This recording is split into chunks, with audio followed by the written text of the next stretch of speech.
Mga kababayan, magandang araw po ng Lunes. Narito po muli ang tagapagbalita ninyo sa lagay ng ating panahon ngayong October 28, 2024. Pero bago ho natin yan ipagpatuloy, huwag niyo po munang kakalimutan na i-like at i-subscribe ang ating YouTube channel at pahit na rin po ng notification bell para din po sa inyo yan mga kaibigan, para lagi ko po kayong manotify sa lagay po ng ating panahon. So alamin po natin ang track at intensity nito pong si Bagyong Leon mga kaibigan, yung mga lugar po na dadaanan niya, no, at yung mga posibleng tamaan ng track ng kanyang hangin, no. So mga kaibigan, makinig po tayong mabuti. Ngayong araw po, ito po yung may lokasyon na 950 kilometers east of Northern Luzon po mga kaibigan, at may lakas pong hangin na 85 kilometers per hour. Isa pa rin pong ganap na tropical storm. May bugso po na pumapalo naman sa 105 kilometers per hour. Pa westward po ang pagkilo sa bilis po na 10 kilometers per hour. Medyo bumagal ito mga kaibigan, pero nagbabago naman yan, no, paglipas lamang ng ilang mga oras. Pagdating naman po ngayong hapon mga kaibigan, tatahakin naman po nitong si Bagyong Leon ang lokasyon po ng east of Echaque, Isabela, na may layo pong 755 kilometers, at mas lumakas po siya sa 95 kilometers per hour na may bugso pong pumapalo sa 115 kilometers per hour. Pa westward pa rin po ang kilos sa bilis na 15 kilometers per hour. Isa na po siyang ganap na severe tropical storm. Kaya nga po ayon sa ating mga update, ito po ay maituturing natin na mas malakas na bagyo kay Bagyong Christine. Pero marami po ang naguguluhan. Sabi po kasi, no, mas malakas daw po kay Bagyong Christine pero wala naman daw pong pag-uulan.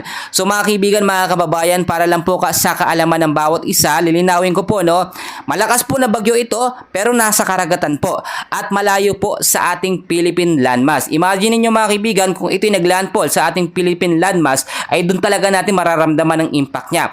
Magpasalamat na lang po tayo na nasa karagatan ito sa labas ng ating Philippine landmass, no, at hindi nakakaapekto ng direkta. Yung trap lamang niya or extension ng hangin ang tumatama po sa ilang bahagi ng ating bansa. So wag tayo mag-assume ng malakas na bagyo mga kaibigan kahit nasa typhoon or super typhoon category ito, yung track lamang ng kanyang hangin or extension na nakakaapekto. So sana po malinaw yan, no, sa mga nagtatanong po sa atin. So mga kaibigan, mga kababayan, nananatili pa rin pong malayo, no, dito po sa ating Philippine landmass. Ito nga pong si Bagyong Leon. At ngayong araw din po, inaasahan po ang pagtaas, no, or posible pong itala ang storm wind signal number 1 sa ilang bahagi po ng Cagayan Valley at northern portion po ng Bicol. So ngayon pa lamang po, pinag-iingat na yung mga lugar na aking binanggit sa banta po ng malakas na hangin at pag-uulan, lalong-lalo na po sa hapon at sa gabi, at yung mga binabaha po sa Bicol area, region, no. Alam na ko mga kaibigan, hindi pa tayo nakaka-recover o hindi pa po nakaka-recover yung ating mga kababayan dyan sa Bicol region, pero talagang yung mga bagyo, hindi naman natin yan mapipredict, no. Hindi naman natin yan pwedeng paalisin. So mas magandang gawin natin, maging handa na lamang po anumang oras.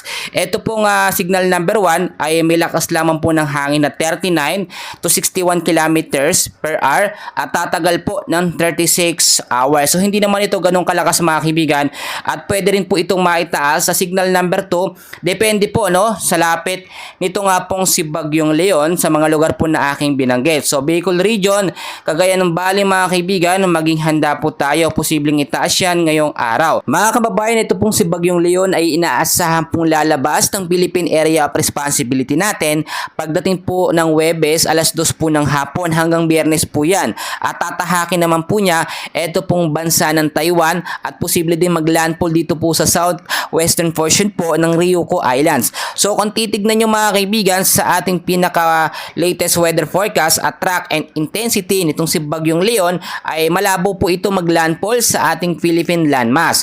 So hindi po tayo dapat mag-alala dahil alam ko marami po sa ating mga kababayan ang natatakot nga po, no, dahil sa pangalan pa lang daw ito nga pong si Bagyong Leon ay sinasabi nila na malakas na bagyo at tila mapaminsala. Dinayin na rin sa ating mga update, ito ay magiging isang typhoon category, which is mangyayari naman po talaga mga kaibigan, at inaasahan po yan ngayong araw or posible po bukas po mga kaibigan. So maging handa na lamang po tayo. May mga lugar naman po tayo mga kaibigan na apektado ng trap nga po nito nga po si Bagyong Leon mga kaibigan. Kaya kung titignan nyo, i-update ko kayo, no. So narito, forecast weather condition po natin. Ang area po ng Catanduanes mga kababayan ay apektado po ng trap po, no, or extension po ng hangin nito pong si Bagyong Leon.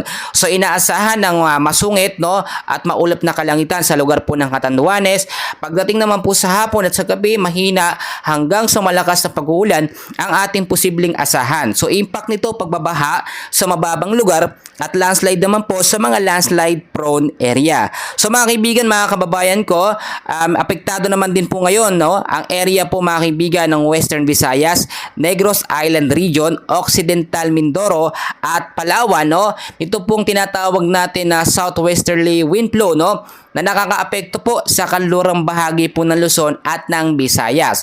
Ito pong southwesterly wind flow ay magdadala po ng maulap na papawirin, kalat-kalat po na pag-ulan, pagkulog at pagkidlat, no, sa Western Visayas, Negros Island Region, Palawan at Occidental Mindoro. Yung mga lugar po na yan mga kaibigan, asahan natin, no, ang medyo masungit na panahon, lalo na po sa hapon. Pagdating sa gabi, mahina hanggang sa posibleng malalakas na pag-uulan ang ating tsansa na pwedeng asahan po mga kaibigan. So mag-ingat na lamang po tayo sa banta po ng pagbabaha at mga landslide din po, no, kapag nagkaroon ng mga heavy rainfall warning. So patuloy tayo mag-update about po dito mga kaibigan. Dito naman po sa Metro Manila, asahan naman natin ng fair weather mga kaibigan. Medyo maaliwalas naman ang ating mararanasan ngayong araw po ng Lunes mga kaibigan, pero may mga tsansa po ng maulap na kalangitan dahil naman po sa tinatawag natin na localized thunderstorm. Madalas po yan tuwing hapon po nagsisimula. Ito po mga localized thunderstorm mga kaibigan, nagkakaroon ito ng epekto din, no, o pinapalakas din ito nga pong trap or ng bagyong Leon mga kaibigan. So posibleng tumagal yung localized thunderstorm kung sakaling umulan, alas 2 po yung nagsisimula, minsan hanggang alas 4, pinakamatagal kung sakaling magkaroon ng pag-uulan ng bugso ay 2 hanggang 3 oras. So pinag-iingat po tayo sa posibleng banta po ng pagbabaha diyan sa Metro Manila, no, ilang bahagi ng ating Luzon na mga lugar na aking hindi nabanggit dahil alam naman natin kapag ganitong bagyo season, prone po sa pagbabaha, no, at mga landslide, especially pag mababang lugar, mabilis yan bumaha mga kaibigan. So dapat may paghahanda tayong ginagawa. Nililinis po natin yung mga kanal, yung mga basura para hindi po bumabara mga kaibigan. At doon naman po sa mga matataas na area, umiwas tayo mga kaibigan, no. Mas maganda doon tayo sa medyo patag para safe at hindi tayo mangangamba kung sakaling magkaroon ng pag-uulan. Madalas pag umuulan po sa madaling araw, tulog tayo, nagugulat na lamang yung ating mga kababayan, nagkakaroon na po ng pagguho ng lupa. Mga kababayan ko, tignan din natin, no, etong si Bagyong Trami or Bagyong Christine, nasop na po mga kaibigan, ito po ay hindi na po papasok, no, sa ating Philippine Area of Responsibility. So wala pong mangyayari na interaction ng dalawang bagyo or yung tinatawag po natin na Fujiwara effect matapos nga po itong maglandfall sa Vietnam, no, at patuloy na po itong humihina. Hindi na po mangyayari yun mga kaibigan, so wala na po tayong dapat ikabahala.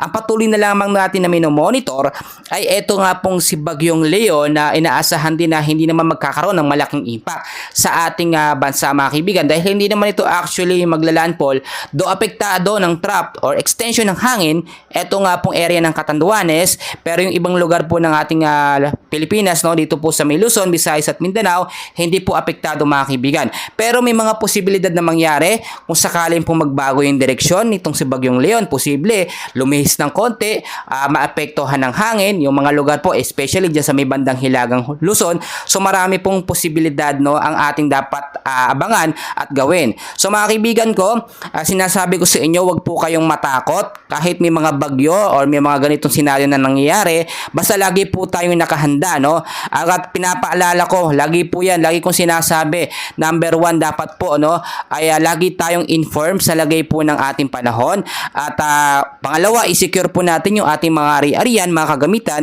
para in case po magkaroon ng mga biglaang pag-uulan, no, pagbabaha, naka-safety na yung mga gamit natin.